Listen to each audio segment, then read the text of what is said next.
فلا أقسم بمواقع النجوم وإنه لقسم لو تعلمون عظيم إنه لقرآن كريم في كتاب مكنون لا يمسه إلا المطهرون تنزيل من رب العالمين.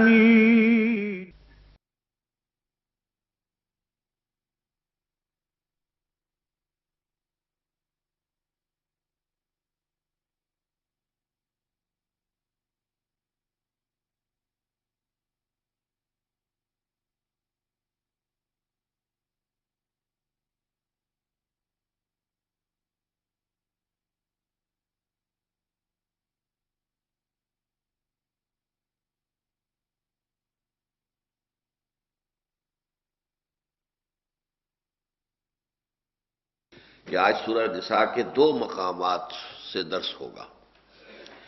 ایک آیت نمبر 2 و 3 اور دوسرے آیت نمبر 127 سے 130 تک۔ یہ آپس میں چونکہ متعلق ہیں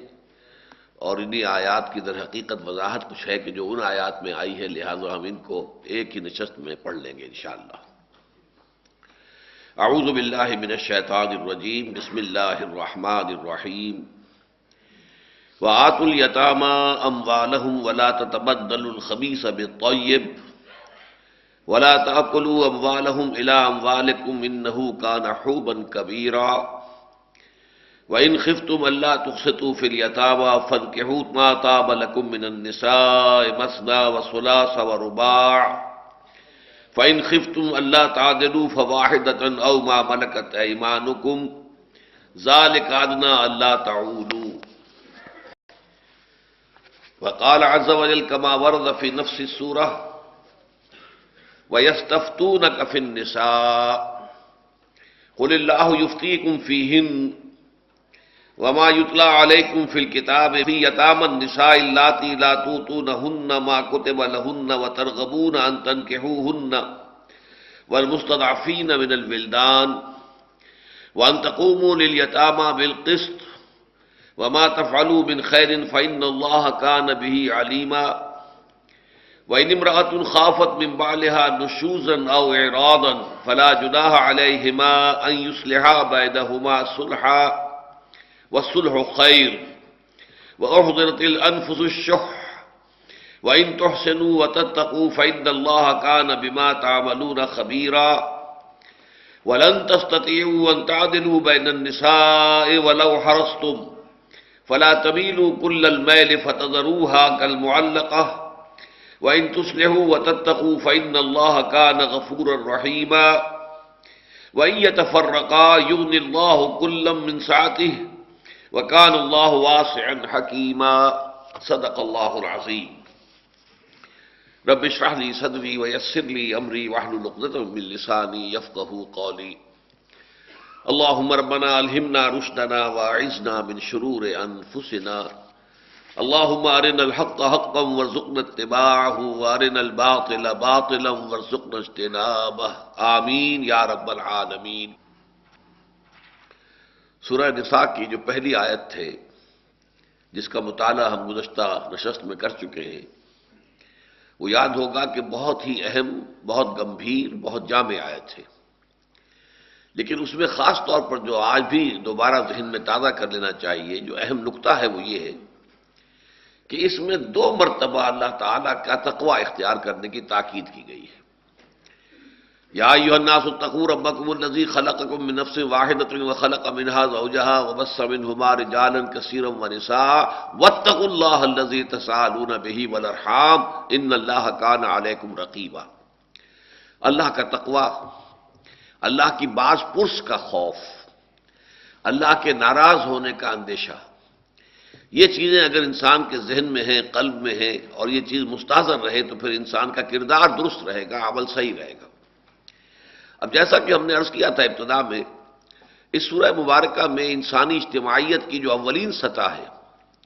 یعنی عائلی نظام اور معاشرت، اس کی پھر بلندتر سطح ہے ملی نظام اور ریاست کا نظام۔ تو جو بنیادی سطح ہے اس کے بارے میں بڑے اہم اور بڑے بنیادی ہدایات جو ہیں اس سورہ مبارکہ میں ہیں۔ معاشرے میں اب جو کمزور طبقات ہیں، ایک تو وہ لوگ ہیں جن کے اندر طاقت ہے، وہ اپنا حق خود بھی لے سکتے ہیں۔ آپ نے کسی سے معاہدہ کیا تھا، معاہدہ کر کے آپ خلاف ورزی کر رہے ہیں تو وہ آپ کے اوپر کچھ نہ کچھ دباؤ ڈال سکتا ہے، کوئی پولیس پرچہ ہو سکتا ہے، کچھ لوگوں کو لا کر جو ہے دباؤ ڈلوا سکتا ہے۔ مختلف طریقے ہیں کہ جن سے وہ اپنا حق آپ سے وصول کرنے کی کوشش کر سکتا ہے۔ لیکن یہ دو طبقات ایسے ہیں معاشرے کے کہ جنہیں کہنا چاہیے کہ وہ بے بس اور کچھ لاچار اور کمزور ہوتے ہیں۔ ایک یتیم اور دوسرے خواتین۔ یتیم کا معاملہ از خود ظاہر ہے، اظہر من الشمس ہے، اس کا پشت پناہ نہیں ہے، اس کا باپ نہیں ہے جو اس کے حقوق کی نگہداشت کرے، اس کی طرف سے دفاع کرے، اس کے حقوق کا کسی سے مطالبہ کر سکے جو اس کے حقوق کو غصب کر رہا ہو۔ خواتین کا معاملہ بھی یہ ہے، وہ صنف نازک ہیں، اگرچہ ہم نے یہ بھی کہا ہے کہ بہتر حیات ہے، نصف بہتر حیات، نصف بہتر ہے، لیکن یہ کہ بہرحال صنف نازک ہے، اس میں کوئی شک نہیں ہے۔ اور ایک خاندانی نظام میں ان کی حیثیت جو ہے وہ تابع کی ہے۔ ہم پڑھ چکے ہیں، بلکہ پڑھیں گے اس سورہ مبارکہ میں اصل میں۔ ویسے تو یہ سورہ بقرہ میں بھی آیا ہے وَلِلرِّجَالِ عَلَيْهِنَّ دَرَجَةٌ، کہ مردوں کو عورتوں پر ایک درجہ فوقیت کا حاصل ہے، یہ ہم پڑھ چکے ہیں سورہ بقرہ میں۔ لیکن سورہ نساء میں تو کھل کر آئے گا الرجال قوامون علی النساء، مرد جو ہے وہ عورتوں پر حاکم ہیں۔ اس اعتبار سے واقعہ یہ ہے کہ ظلم اور زیادتی کا ہو جانا بالکل متوقع ہے۔ لہذا اس رکوع میں آپ دیکھیں گے کہ ان دونوں کے اعتبار سے بہت زیادہ تاکید کی جا رہی ہے کہ ان کے حقوق کہیں بھی غصب نہ ہونے پائیں، ان پر کہیں ریپریشن، کوئی دباؤ، مستضعفین میں ان کو شامل نہ کر لیا جائے، ان کو دباؤ میں نہ رکھا جائے، بلکہ ان کے حقوق ادا کیے جائے۔ تو سب سے پہلی آیت جو آج ہم پڑھ رہے ہیں، وَآتُوا الْيَتَامَىٰ أَمْوَالَهُمْ، یتیموں کے حوالے کر دو ان کے مال۔ یتیم کسے کہتے ہیں؟ عربی لغت میں یتیم کا لفظ آتا ہے کسی یکتا کیفیت کے اندر کوئی ہو، جیسے کہ اگر کسی سیپ میں ایک ہی موتی ہے تو اسے در یتیم کہتے ہیں، اکیلا در یتیم۔ تو یتیم در حقیقت وہ ہے کہ جس کا کوئی سہارا نہ بنتا ہو، جس کے ساتھ کوئی ساتھی نہ ہو۔ اور یتیم جو اب استعمال کرتے ہیں بطور اصطلاح، تو انسانوں میں سے یتیم وہ ہے کہ جس کا باپ فوت ہو گیا ہو۔ حیوانات میں اس کے برعکس ہے، یتیم وہ کہلائے گا، وہ بکری کا بچہ یتیم کہلائے گا جس کی ماں مر گئی ہو۔ اور اس کی وجہ بالکل واضح ہے، انسانوں میں ایک نظام ہے معاشرت کا، اور اس میں ظاہر بات ہے خاندان کا ایک نظام ہے، خاندان کا سربراہ ہے، باپ جو ہے اسے حیثیت حاصل ہے خاندان کے سربراہ کی، نگہداشت جو ہے خاندان کی اس کے ذمے ہے، خاندان کی ضروریات کا بہم پہنچانا اس کے ذمے ہے، اس کی معاش کا بندوبست کرنا اس کے ذمے ہے۔ لہذا انسانوں میں تو اگر باپ نہیں رہا تو وہ یتیم ہو گئے، لیکن یہ کہ حیوانات میں وہ نظام معاشرت تو موجود نہیں ہے۔ آپ کو معلوم ہے کہ حیوانات میں تو ماں ہی نگہداشت کرتی ہے، بچوں کو بچاتی ہے، بلکہ بعض اوقات تو بعض حیوانات میں اندیشہ ہوتا ہے کہ باپ جو ہے اپنے بچوں کو کھا جائیں گے۔ بلے جو ہیں وہ بلی کے ہاں جب بچے پیدا ہوتے ہیں تو بلی کو سب سے بڑا خطرہ یہ ہوتا ہے کہ وہ بلہ آ کر کھا جائے گا، اور وہ اسی لیے بچوں کو لیے پھرتی ہے، وہ 7 گھر دیکھتی ہے، 7 جگہ ٹھکانے بناتی ہے، کسی طریقے سے اس باپ کی دست رس سے یہ باہر رہے۔ اس طرح شیر کے بارے میں بھی معلوم ہوا ہے کہ وہ بھی اپنے بچوں کو کھا جاتا ہے، وہ تو اصل میں شیر نہیں ہے جو حفاظت کرتی ہے، اپنے اس نر کے مقابلے میں بھی وہی حفاظت کرتی ہے اپنے بچوں کی۔ لہذا حیوانات میں یتیم وہ بچہ ہے کہ جس کی ماں مر گئی ہو، جبکہ انسانوں میں یتیم وہ ہے کہ جس کا والد فوت ہو گیا ہو۔ البتہ اس میں ایک بات اور نوٹ کر لیجئے، حضور نے فرمایا صلی اللہ علیہ وسلم لا یتما بعد الاحتلام، بچوں کے بالغ ہو جانے کے بعد پھر یتیمی کا معاملہ ختم ہو گیا، اب وہ یتیم نہیں کہلائیں گے جب بالغ ہو گئے۔ ظاہر بات ہے کہ لڑکوں میں بلوغت جو ہے وہ احتلام اس کی علامت ہے، تو لا یتم بعد الاحتلام، اب اس کے بعد کوئی یتیمی کا معاملہ نہیں ہے، یتیمی کے دائرے سے وہ آدمی نکل گیا، جو بالغ ہو گیا وہ گویا کہ اپنے قدموں پر اب خود کھڑا ہے۔ تو یہاں جو فرمایا جا رہا ہے وہ آت الیتامی اموالہم، پس منظر کیا ہے؟ اس معاشرے میں یتیموں کا مال ہڑپ کر جانا جو ہے وہ شیر مادر کی طرح لوگ اس کو سمجھتے تھے کہ جیسے کہ اپنی ماں کا دودھ پی رہے ہیں، ایسے یتیموں کا مال بھی ہڑپ کر لیا۔ اسی لیے جو ابتدائی صورتیں ہیں، یدعو الیتیم فذلک الذی یدعو الیتیم ولا یحض علی طعام المسکین وتأکلون التراث اکلا لما وتحبون المال حبا جما کلا بل لا تکرمون الیتیم ولا تحاضون علی طعام المسکین وتأکلون التراث اکلا لما وتحبون المال حبا جما، پوری کی پوری وراثت تم چاہتے ہو کہ سمیٹ کر خود ہی ہڑپ کر جاؤ۔ تو اس لیے پہلا حکم یہ دیا گیا کہ یتیم کا باپ اگر فوت ہو گیا ہے تو اس کے لیے جو بھی وہ بال چھوڑ کر مرا ہے اس کی حفاظت کرنا ذمہ داری ہے اس یتیم کے ولی کی، نہ یہ کہ وہ اس کو خود ہڑپ کر جائے۔ جب تک کہ وہ بچہ آگے چل کر اسی رکوع میں بیان کیا گیا کہ جب تک وہ ہوش مند نہیں ہے، ابھی ناسمجھ ہے، اس وقت تک تو حفاظت جو ہے وہ ولی کرے گا، لیکن جیسے ہی وہ اس کو ہوش آ جائے، سمجھ آ جائے، وہ معاملات کے اپنے خیر و شر کو، برے بھلے کو پہچاننے کے قابل ہو جائے، پھر اس کے حوالے کر دینا اس کا مال لازم ہے، جس پر کہ پھر 2 گواہ بھی بنا لینے کا حکم دیا گیا ہے، تاکہ اس کے بعد کوئی اجتماع نہ رہے کہ یہ چیزیں اس کے والد چھوڑ کر گئے تھے، یہ میں آپ لوگوں کی گواہی کے ساتھ آج اس کے حوالے کر رہا ہوں۔ تو آتوا الیتامی اموالہم ولا تتبدلوا الخبیث بالطیب، اور ایسا نہ کرو کہ اپنی کسی خراب شے کو بدل لو اس یتیم کی کسی اچھی چیز سے۔ یعنی بھیڑیں بکریاں ہیں، یتیم کی بھی کچھ بھیڑیں بکریاں ہیں، اور جو آپ کا اس کا جو ولی ہے، چچا ہے یا کوئی اور ہے، ماموں ہے، کوئی ہو سکتا ہے، کوئی بڑا ہوگا، تو اس کی کفالت میں ہے، اس کی بھیڑیں بکریاں ہیں۔ اب اعلیٰ نسل کی بھیڑیں یا بکریاں تو اپنے اس میں سے یتیم کے گلے میں سے نکال کر اپنے گلے میں شامل کر لی، اور جو ادنا قسم کی تھیں انہیں وہ یتیم کے گلے میں داخل کر کے تعداد برابر کر دی، اپنے ضمیر کو مطمئن کیا کہ تعداد تو میں نے برابر کر دی ہے نا۔ لیکن یہ تتبدل جو ہے، ولا تتبدلوا الخبیث بالطیب، کہ تمہاری جو شے ناقص ہے، ادنا ہے، خراب ہے، نہ بدل لو اس کو یتیم کے کسی اعلیٰ مال سے، عمدہ مال سے، بہتر مال سے۔ ولا تاکلوا اموالہم الی اموالکم، اور نہ ہڑپ کرنے کی کوشش کرو ان کے مال کو اپنے مالوں میں ملا کر، یعنی چلیں جی ایک ہی، اب کیا 2 علیحدہ گلے کیا بنانے ہیں، ایک ہی گلہ بنائے رکھو، اور اس کے اندر بھی مال کے گڑبڑ کرنے کے اندر پھر زیادہ امکان ہو جائے گا کہ اس میں کوئی اونچ نیچ کی جا سکے۔ یا جیسے کہ یہ سرمایہ اس کا تھا، اب میری دکان ہے، میں یہ سرمایہ بھی اسی میں لگا لیتا ہوں۔ اب ظاہر بات ہے کہ یتیم جو ہے وہ اپنے مفادات کی نگہداشت نہیں کر سکتا، آپ نے اب اس کا سرمایہ بھی اپنے کاروبار میں لگا لیا تو ہو سکتا ہے کہ آپ اس میں پھر انصاف نہ کریں، اور اس کا جو حق بنتا ہے منافع کے اندر وہ اسے ادا نہ کریں۔ لہذا یہ گڑبڑ نہ کرو، علیحدہ علیحدہ معاملے کو رکھو۔ ولا تاکلوا اموالہم الی اموالکم، اپنے مالوں میں ان کے مال کو ملا کر، گڑبڑ کر کے اور الا ملا کر ان کے مال ہڑپ کرنے کی کوشش نہ کرو۔ انہ کان حوبا کبیرا، یقیناً یہ بہت بڑے گناہ کی بات ہے، بہت بڑی معصیت کی بات ہے، بہت بڑا گناہ ہے۔ اس آیت کے اترنے کے بعد، اور یہ نوٹ کر لیجئے کہ یہ مضمون چونکہ سورہ بقرہ میں بھی آیا ہے، لیکن اگرچہ سورہ بقرہ بحیثیت مجموعی وہ زمانہ نزول کے اعتبار سے سورہ نساء سے بہت پہلے نازل ہوئی ہے، وہ تو ہجرت کے فوراً بعد کی ہے، ہجرت سے لے کر اور غزوہ بدر تک کا زمانہ جو ہے سورہ بقرہ کی آیات کے نزول کا زمانہ ہے، جبکہ سورہ نساء جو ہے یہ تقریباً سن 6 کے اندر نازل ہو رہی ہے۔ تو اس اعتبار سے اگر غور کیا جائے تو سورہ نساء جو ہے وہ بہت بعد میں نازل ہوئی ہے، جبکہ سورہ بقرہ پہلے نازل ہوئی، لیکن اس مضمون میں یہ آیت جو ہے معلوم ہوتا ہے کہ پہلے نازل ہوئی ہے، اور سورہ بقرہ کی آیت جو ہے بعد میں نازل ہوئی، اس لیے کہ اس آیت کے نزول کے بعد اب اہل ایمان کے لیے تو یہ بات بہت بڑی تھی، یہ حوب کبیر ہے، انہ کان حوبا کبیرا، تو انہوں نے انتہا جو ہے احتیاط کی کرنی شروع کر دی۔ چنانچہ یہ کہ اگر ہانڈی بھی ہے تو یتیم کی علیحدہ پک رہی ہے، اس میں کتنی بوٹیاں ڈالی گئی ہیں وہ گن کر یتیم کو پہنچا دی جائیں، کہیں ایسا نہ ہو کہ آدھ سیر گوشت اپنا تھا اور آدھا پاؤ جو ہے اس کے اندر یتیم کا ملا کر، لیکن وہ آدھے پاؤ کی بجائے پھر جب کھانے بیٹھے تو اسے ایک چھٹانک ہی اس کے حصے میں آیا۔ اس طرح کا کوئی معاملہ نہ ہونے پائے تو انہوں نے بڑی احتیاط شروع کر دی، اگرچہ اس پر ان کو مشقت ہو رہی تھی، تکلیف جھیل رہے تھے،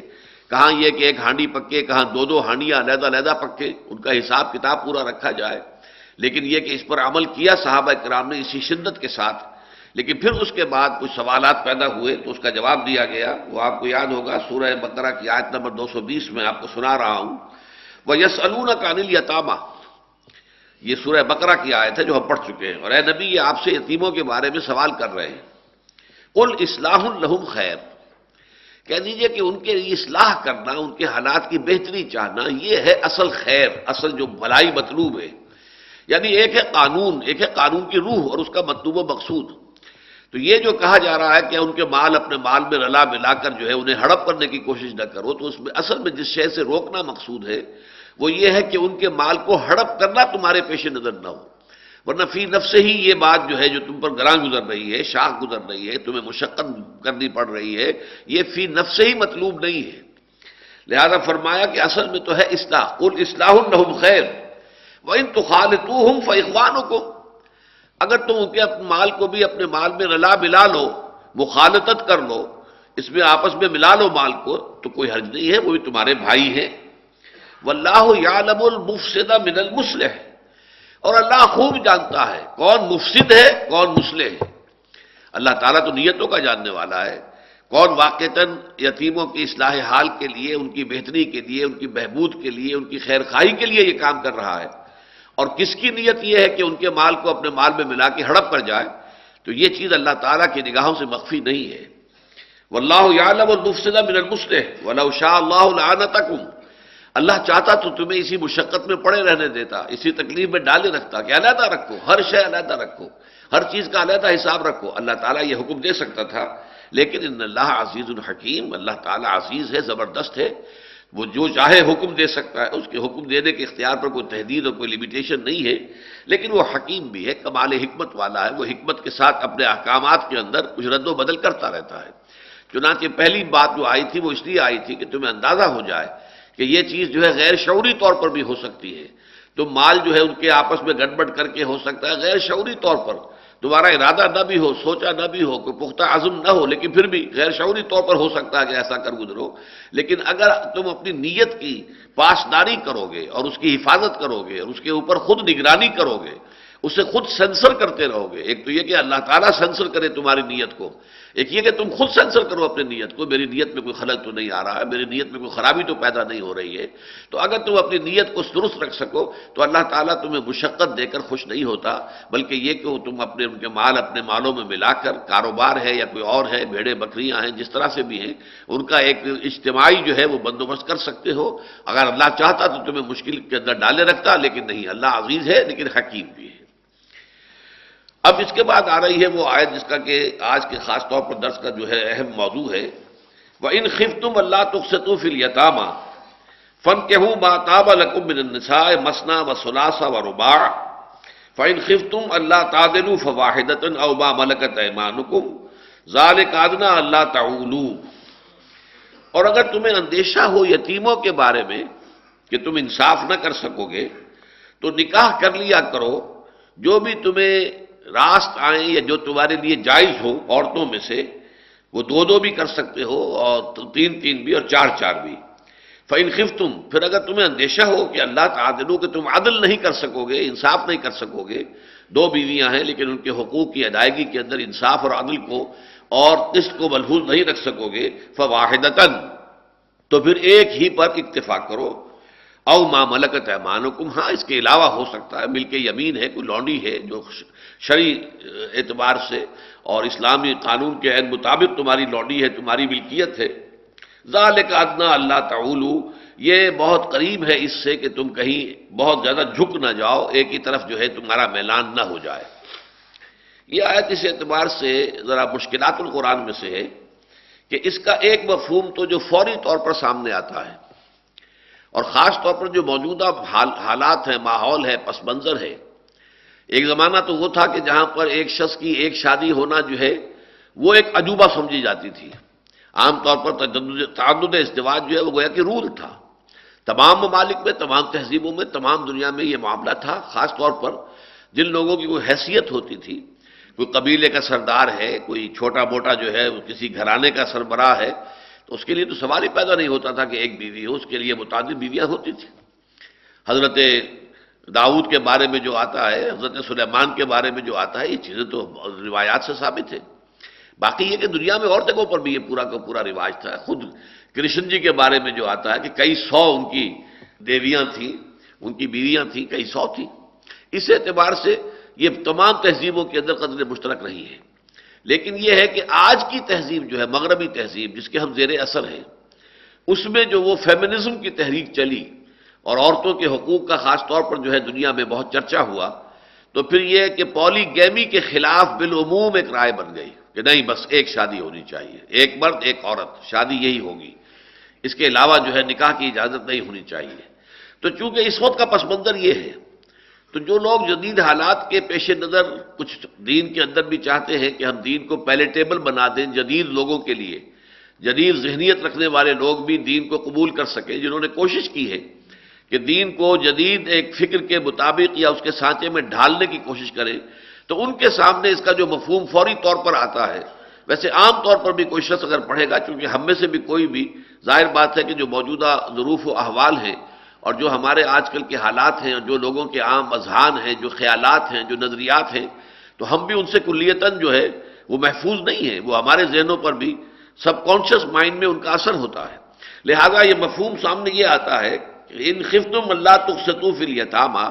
کہ اگر تم یہ اندیشہ رکھتے ہو کہ یتیموں کے معاملے میں تم انصاف سے کام نہ لے سکو گے، فانکحوا ما طاب لکم من النساء، تو تم شادیاں کر لیا کرو ان کے ماؤں میں سے جو تمہیں پسند ہو۔ یعنی یتیم ہے، کوئی ایک شخص ہے، اس کا وہ فوت ہو گیا ہے،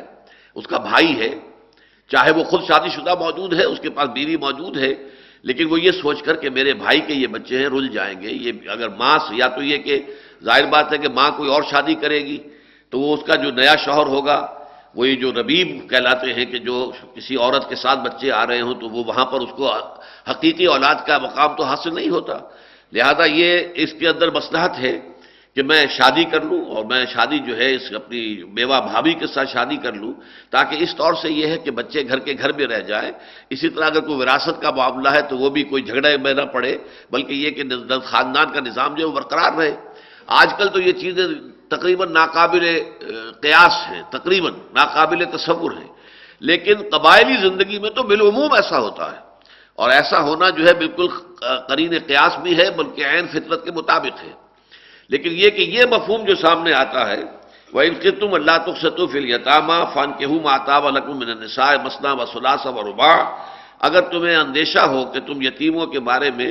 تم انصاف نہ کر سکو گے، تو پھر تم ان کی ماؤں میں سے جو جو تمہیں بھلی لگے، یا جو تمہیں راس آئیں، یا جو تمہارے لیے جائز اور حلال ہو، ان سے شادی کر لو۔ یعنی یہ ہو سکتا ہے کہ وہ بھابھی جو ہے وہ اپنی بہن کی سگی بہن ہو اپنی بیوی کی، تو ظاہر بات ہے کہ دو بہنوں کو تو ایک نکاح میں جمع نہیں کیا جا سکتا، لہذا اس سے نکاح نہیں ہو سکتا۔ تو پھر جو تمہارے لیے جو بھی جائز ہو ان سے تم شادیاں کر لو، دو دو، تین تین، چار چار۔ لیکن یہ اگلا مضمون میں بعد میں لوں گا، پہلے اسی کو سمجھ لیجئے۔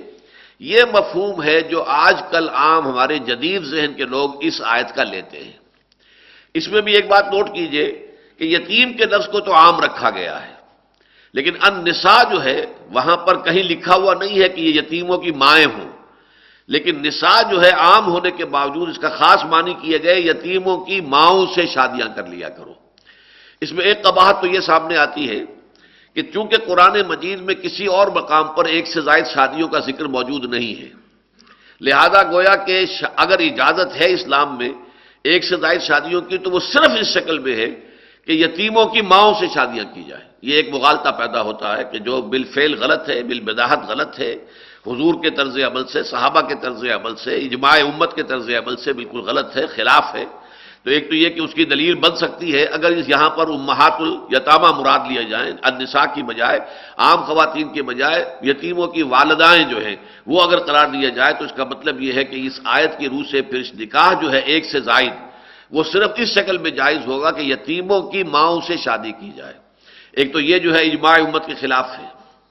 دوسرا میں در حقیقت جو اصل قباحت واقع ہوتی ہے وہ یہ ہے کہ جو ایک حدیث معصور بھی ہے، حضور صلی اللہ علیہ وسلم سے منقول ہے، حضرت عائشہ صدیقہ رضی اللہ تعالی عنہا سے ہے، حدیث کی روح سے جو آتی ہے تفسیر، یہ اس کے خلاف پڑتی ہے، اور خود قرآن مجید میں آیت نمبر 127 ہے، اسی لیے میں نے ان آیتوں کو بھی آج پڑھا ہے، تو اس حوالے سے اس 127 آیت کے بھی خلاف جاتی ہے۔ تو یہ چیز سمجھ لیجئے اچھی طرح کہ یہاں مراد اصل میں کیا ہے، وَإِنْ خِفْتُمْ أَلَّا تُقْسِطُوا فِي الْيَتَامَىٰ، اگر تمہیں اندیشہ ہو کہ یتیم لڑکیوں کے تم حقوق ادا نہیں کر سکو گے۔ یہاں یتامہ جو ہے لفظ عام ہے، لیکن یہ کہ اس دوسری تفسیر کی روح سے اس کو خاص کیا گیا ہے کہ یتیم لڑکیاں ہوتا کیا تھا، یہ حضرت عائشہ صدیقہ رضی اللہ تعالی عنہ فرماتی ہے، اور یہ صحیح بخاری کی حدیث ہے کہ ایک صاحب نے اس کے ہاں یتیم تھے بچے، اس کی کفالت میں تھے، تو انہوں نے کیا کیا کہ اس یتیم بچی سے شادی کر لی، یا یہ کہ اپنے کسی بیٹے کی شادی کرا دی۔ نتیجہ کیا ہوا، چونکہ اس بچی کا پیچھا موجود نہیں ہے، یعنی اس کے پیچھے کوئی سوال کرنے والا، کوئی اس کے حقوق کی حفاظت کرنے والا، اس کے اوپر جو چاہا کیا، مہر دیا نہ دیا، نہ دیا، جو چاہا کر لیا، اس لیے کہ کوئی پوچھ تاچھ کرنے والا تو ہے نہیں، اس کے حقوق ادا کیے نہیں کیے نہ صحیح، کوئی ضرورت نہیں۔ یہ ہے اصل میں اندیشہ کہ جب تم اپنی جو تمہاری کے ولایت میں تم ولی ہو جن بچیوں کے، یتیم بچیوں کے، اگر ان سے نکاح کر لو گے تو اس کا اندیشہ موجود ہے کہ تم ان کے حقوق ادا نہیں کرو گے، جو کچھ اللہ تعالیٰ نے ان کے لیے معین کر دیا وہ تم نہیں دو گے، مہر بھی نہیں دینا چاہو گے، ان کا نان نفقہ جو ہے اس کے بارے میں بھی تساہل برتو گے، تو پھر تم ان کو چھوڑو، یتیم لڑکیوں سے نکاح نہ کرو، بلکہ دوسری عورتیں، اب یہاں نساء کا لفظ عام ہو جائے گا، وہاں پہلی تعبیر کے اندر نساء کے لفظ کو خاص کر دیا گیا تھا امہات الیتامہ کے حوالے سے، یہاں اس روایت کی روح سے جو میں عرض کر رہا ہوں جو تفسیر بنتی ہے وہ یہ ہے کہ پھر اور عورتوں سے جو بھی تمہیں، اگر کسی شخص کو واقعی ایک سے ساتھ زائد شادی کی ضرورت ہے، وہ محسوس کرتا ہے کہ ایک بیوی سے اس کے تقاضے جو ہیں، اس کے نفسانی کہہ لیجئے شہوت کے تقاضے پورے نہیں ہو رہے ہیں، تو وہ ایک سے زائد بیویاں کرنا چاہتا ہے، یا کسی وجہ سے کوئی ایک بیوی کی طرف سے طبیعت جو ہے اس کا میلان کسی بنا پر ہٹ گیا ہے، اور اس میں اندیشہ ہے کہ وہ کسی اور فتنے میں مبتلا نہ ہو جائے، تو اس کو وہ دوسری شادی کے ذریعے سے اس فتنے کا سدباب کیا جا سکتا ہو تو وہ کرے شادیاں، دو کرے، تین کرے، چار کرے، چار کی حد تک اجازت ہے، اس سے آگے نہیں۔ تو یہ ہے در حقیقت دوسری تفسیر کے جو معصور ہے حضرت عائشہ صدیقہ رضی اللہ تعالی عنہا سے، اور خاص طور پر میرے لیے جو اہم نقطہ ہے وہ یہ ہے کہ خود قرآن مجید میں اس کی صراحت ہو رہی ہے۔ دیکھیے آیت نمبر 127 جو میں نے پڑھی تھی ابھی، وہ کیا ہے،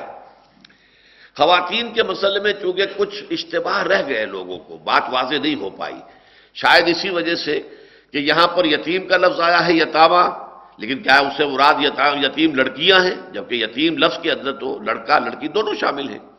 اسی طریقے سے النساء کا لفظ آیا ہے، تو نساء سے مراد کیا یتیموں کی مائیں ہیں، جبکہ نساء جو ہے وہ تو عام لفظ ہے۔ اس حوالے سے چونکہ ایک اشکال تھا تو اس لیے سوال کیا صحابہ کرام نے، وَيَسْتَفْتُونَكَ فِي النِّسَاءِ، اے نبی آپ سے سوال کر رہے ہیں عورتوں کے بارے میں، قُلِ اللَّهُ يُفْتِيكُمْ، کہہ دیجئے اللہ تعالیٰ تمہیں فتویٰ دیتا ہے، تمہیں اجازت دیتا ہے، فِيهِنَّ ان کے بارے میں، وَمَا يُتْلَىٰ عَلَيْكُمْ فِي الْكِتَابِ فِي يَتَامَى النِّسَاءِ، اور جو بات پڑھی گئی تم پر یا پڑھی جاتی ہے تم پر کتاب میں، قرآن مجید میں، یعنی اسی سورہ نساء کی آیت نمبر 3 میں، فی یتامى النساء، یہ اصل میں یتیم لڑکیوں کے بارے میں ہے، یتیم لڑکیوں کے بارے میں ہے، اللاتی جن کو کہ لا توتونہن ما کتب لہن، تم ادا نہیں کرتے وہ چیز جو اللہ نے ان کے لیے لکھ دی ہے، مہر ادا نہیں کرنے۔ اب ظاہر بات ہے کہ اگر شادی ہو رہی ہے کسی ایک عام لڑکی کے ساتھ، اس کے والدین ہیں، اس کے بھائی ہیں، وہ نکاح کے وقت طے کروائیں گے کہ اتنا مہر ہوگا، پھر یہ کہ اس کی ادائیگی جو ہے اس کے حوالے سے بھی اس کا مطالبہ کرنے کے اندر اس کو قوت ملے گی کہ میرے بھائی اور میرے والدین موجود ہیں، لیکن جو بچی ہے ہی آپ کی کفالت میں، اس کا نہ کوئی بھائی ہے جو اس کی طرف سے آپ سے کوئی مناقشہ کر سکے، نہ کوئی باپ ہے جو اس کے بارے میں آپ سے کوئی بات پوچھ کر سکے، تو اس کا قوی امکان موجود ہے کہ آپ جو ہے اس کے حقوق کے ادا کرنے میں کوتاہی برتیں گے۔ اللاتی لا توتونہن ما کتب اللہ لہن، جن کو تم ادا نہیں کرتے ہو وہ شے جو اللہ نے ان کے لیے لکھ دی ہے، متعین کر دی ہے۔ وَتَرْغَبُونَ أَن تَنكِحُوهُنَّ، اور پھر چاہتے ہو کہ ان سے نکاح کر لو۔ یہ بھی ہو سکتا ہے کہ کوئی یتیم بچی ہے، وہ یعنی حسین بھی ہے، حسن و جمال جو ہے وہ بھی اس کے اندر ہے، رغبت بھی ہے، پھر یتیم بھی ہے، بے کس اور بے سہارا بھی ہے، کوئی اس کی طرف سے بولنے والا نہیں، کوئی اس کی طرف سے بات پوچھ کرنے والا نہیں، یہ دونوں فیکٹرز بھی جمع ہو سکتے ہیں۔ ترغبون ان تنکحوهن، تم چاہتے ہو کہ ان سے نکاح کر لو بغیر مہر ادا کیے، یا بس صرف ایسے ہی کہہ دیا، ادا نہیں کیا۔ والمستضعفین من الولدان، اور بچوں میں سے بھی جو چھوٹے بچے ہیں جنہیں تم دبا لیتے ہو، وان تقوموا للیتامى بالقسط، پھر دوبارہ تاکید کے ساتھ یتیموں کے ساتھ تو تم پورے طریقے پر عدل و انصاف کے ساتھ قائم رہو، وان تقوموا للیتامى بالقسط، قائم رہو یتیموں کے حق میں پورے عدل اور انصاف کے ساتھ، وما تفعلوا من خیر فإن اللہ کان به علیما، اور جو بھی کوئی خیر تم کماؤ گے تو اللہ تعالیٰ اس کو خوب اچھی طرح جاننے والا ہے، جو نیکی کرو گے، جو بھلائی کرو گے، اللہ تعالیٰ، ظاہر بات ہے کہ ایک یتیم بچی سے اگر نکاح کیا کسی شخص نے، لیکن پھر یہ کہ اس کے سارے حقوق بھی ادا کیے اور اس کے لیے جو ہے اس کے اندر کوئی کمی کوتاہی نہیں کی، اس کا احترام اسی طرح کیا جیسے کہ کسی باپ والی جو لڑکی ہے اس کو بیاہ کے لائے ہو، تو اس کے اندر اور نیکی ہے، نیکی پر نیکی ہے، اس کے اندر یقیناً یہ کہ یتیم بچی کی جو ہے وہ سرپرستی بھی ہو جائے گی۔ تو جو کوئی خیر اگر تم کرو گے، تو جیسے وہاں دیکھا تھا کہ اگر تم مال کو ہڑپ کرنے کی نیت سے تم مال جو ہے اپنے اور یتیموں کے جمع کر رہے ہو ایک جگہ پر، تو اللہ کے ہاں وہ بہت بڑا گناہ شمار ہوگا۔ لیکن اگر یہ نیت نہیں ہے اور تم یتیموں کے احوال کی اصلاح کے لیے چاہتے ہو، آسانی چاہتے ہو، تو تمہیں اجازت ہے، تو اللہ تعالیٰ جانتا ہے، واللہ یعلم المفسد من المصلح، اسی طرح یہاں پر بھی سمجھ لیجئے۔ تو یہ ہے در حقیقت اس آیت کی وہ تشریح جو حضرت عائشہ صدیقہ رضی اللہ تعالیٰ عنہ سے مروی ہے کہ لوگ ایسا کر لیتے تھے، اس پر ایک صحابی نے ایسا کیا تھا جس پر کہ یہ آیت نازل ہوئی، شان نزول ہے، اور اس سے یوں سمجھیے کہ ہمارے سلف میں اس پر اتفاق اور اجماع ہے۔ البتہ جدید ذہن سے جو متاثر ہیں، جن کے اذہان مسموم ہیں جدیدیت سے، تو انہوں نے یہ تفسیر کی ہے کہ یہاں مراد ہے یتیموں کی مائیں، یتیموں کی ماؤں سے منکرین حدیث نے یہ تفسیر کی ہے، بلکہ اس سے بھی آگے بڑھ کر ایک اور بھی تفسیر انہوں نے کی ہے، وہ میں بعد میں بتاؤں گا کہ اس میں کیا کیا مغالطے ڈالے گئے ہیں۔ تو اس زمانے میں فرمایا کہ اگر یہ حال ہے وَإِنْ خِفْتُمْ أَلَّا تُقْسِطُوا فِي الْيَتَامَى فَانكِحُوا مَا طَابَ لَكُم مِّنَ النِّسَاءِ مَثْنَىٰ وَثُلَاثَ وَرُبَاعَ فَإِنْ خِفْتُمْ أَلَّا تَعْدِلُوا فَوَاحِدَةً، پھر اگر تمہیں اندیشہ ہو کہ تم عدل سے کام نہیں دے سکو گے تو پھر ایک پر اکتفا کرو، او ما ملکت ایمانکم، یا جو تمہاری ملک یمین ہو، تمہارے داہنے ہاتھ کی ملکیت ہو، لونڈی ہے، کنیز ہے، جو صحیح شرعی قوانین کے تحت تمہاری لونڈی قرار پائے، یا یہ ہے کہ وہ ظاہر بات ہے کہ اس میں تو تمہیں اس میں پھر وہ برابری کا سوال نہیں ہے، عدل کرنے کا سوال نہیں ہے، بیوی کا معاملہ اور ہے، کنیز کا معاملہ اور ہے، اس حوالے سے اس کے اندر جو ہے عدل کا معاملہ پیدا نہیں ہوتا۔ لیکن اگر دونوں بیویاں ہیں، حرہ ہیں، آزاد ہیں، اور ان سے اگر تم نے نکاح کیا ہوا ہے ایک وقت، تو لہذا ان کے مابین عدل کرنا جو ہے وہ بہت ضروری ہے۔ اگر نہ کر سکو، تمہیں اندیشہ ہو کہ نہ کر سکو گے، تو پھر ایک پر اکتفا کرو۔ یہ جو شرط عدل آئی ہے اس مقام پر قرآن مجید کے، اس میں پہلی بات تو یہ نوٹ کیجئے کہ ایک سے زائد بیویوں کی شکل میں ایک عدل ہے ان چیزوں میں کہ جو ناپی اور تولی جا سکتی ہیں۔ مثلا کتنا وقت اس بیوی کے پاس گزاریں گے، کتنا اس کے پاس گزاریں گے، اس میں برابری ہونی چاہیے۔ یہاں پہ معاملہ کامل جو ہے وہ برابری کا ہونا چاہیے، تساوی یا مساوات کا ہونا چاہیے۔ اسی طرح دان نفقہ کتنا اس کو ملے گا، کتنا اس کو ملے گا، اس میں بھی برابری ہونی چاہیے۔ یعنی جو چیزیں ناپ تول میں آ سکتی ہیں، کپڑا ہے جو خریدا گیا ہے، کپڑے بنائے گئے ہیں تو اس بیوی کے لیے بنائے گئے تو اس کے لیے بھی بنائے جائیں، اور اسی معیار کے بنائے جائیں جو کہ اس بیوی کے لیے بنائے گئے ہیں۔ ان چیزوں کے اندر جو ہے ناپ تول میں آنے والی چیزیں، میٹیریل چیزیں، مادی چیزیں جو بھی ہیں، ان کے بارے میں مکمل مساوات اور اس میں انصاف کا یہ تقاضا کہ بالکل برابری ہو، یہ وہ شے ہے جو ہمیں سنت نبوی سے ملتی ہے علی صاحب الصلاۃ والسلام۔ آپ کو معلوم ہے کہ حضور کی متعدد ازواج تھی، لیکن آپ نے باریاں مقرر کی تھی، باری سے آپ شب باسی اختیار کرتے تھے۔ ایک اہلیہ کے ہاں آپ ایک رات میں ٹھہر رہے ہیں تو دوسری اہلیہ کے ہاں اگلی رات میں ہے، باری کے بعد پھر جب جس کا نمبر آئے گا، 8 دن کے بعد آئے، 9 دن کے بعد آئے، بیک وقت 8 سے زیادہ نہیں رہی ہے، تو 8 دن کی باریاں جو ہے وہ مقرر تھیں۔ تو اس طریقے سے وہ باری سے وقت گزارنا۔ اسی طریقے سے آپ کا جو صبح کا وقت تھا وہ تو زیادہ تر گزرتا تھا تبلیغ اور تعلیم اور تنقیب اور جو بھی انتظامی امور ہوتے تھے مسلمانوں کے، تو یہ تو اس میں لگتا تھا۔ لیکن عصر سے مغرب تک کا وقت آپ نے رکھا ہوا تھا کہ اس میں تمام ازواج کے ہاں ایک چکر لگاتے تھے، 5-5، 7-7 منٹ، کیونکہ ورنہ تو صورت یہ ہو جائے گی کہ ایک زوجہ محترمہ سے ملاقات اب 8 دن کے بعد ہوگی، اس پورے عرصے میں کوئی ربط اور کوئی تعلق کی صورت آئے گی نہیں۔ لیکن یہ کہ شام کو عصر سے اور مغرب کے درمیان آپ نے وہ ایک گشت کا انداز، 4-4، 5-5، 6-6 منٹ ایک ایک کے پاس گئے، حال پوچھ لیا، کچھ گفتگو ہو گئی، اور اس میں بھی بالکل مساوات تھی۔ چنانچہ وہ مشہور واقعہ ہے کہ حضرت زینب بنت جاش رضی اللہ تعالی عنہ کے ہاں کہیں سے کوئی شہد آ گیا تھا مغافیر کا، تو وہ انہوں نے پیش کیا حضور کو، اس کو نوش فرمانے میں کچھ وقت زیادہ لگ گیا۔ اگلے روز پھر حضور تشریف لائے، پھر حضرت زینب نے شہد پیش کر دیا، پھر تاخیر ہو گئی۔ اب کھلبلی مچی، بقیہ تمام جو ازواج مطہرات ہیں، خاص طور پر ان میں جو سر فہرست تھیں، ابو بکر کی بیٹی حضرت عائشہ رضی اللہ تعالی عنہ اور حضرت عمر کی صاحبزادی حضرت حفصہ رضی اللہ تعالی عنہ، تو ظاہر بات ہے کہ یہ دونوں اپنے آپ کو کچھ سمجھتی بھی تھیں کہ ہماری حضور کے جو قریب ترین ساتھی ہیں، ان کی بیٹیاں ہیں،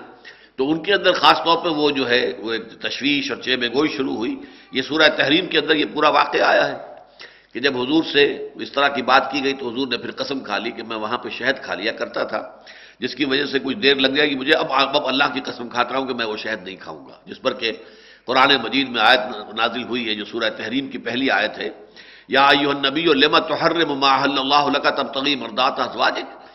اے نبی آپ کیوں حرام قرار دے رہے ہیں اپنے لیے، اپنے اوپر حرام کر رہے ہیں وہ شے جو اللہ نے آپ کے لیے حلال ٹھہرائی ہے،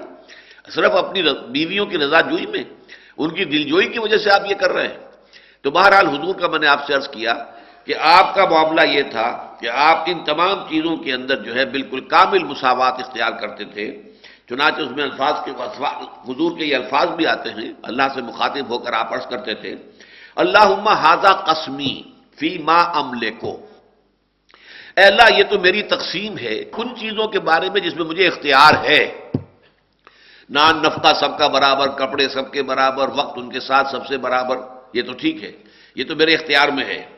اللہم ھذا قسمی فیما املکو، جس چیز کا کہ مجھے اختیار ہے، فلا تلمنی فیما تملکو ولا املک، تو اے اللہ مجھے ملامت نہ کیجو اس چیز پر کہ جس کا اختیار تیرے ہاتھ میں ہے، میرے ہاتھ میں نہیں ہے۔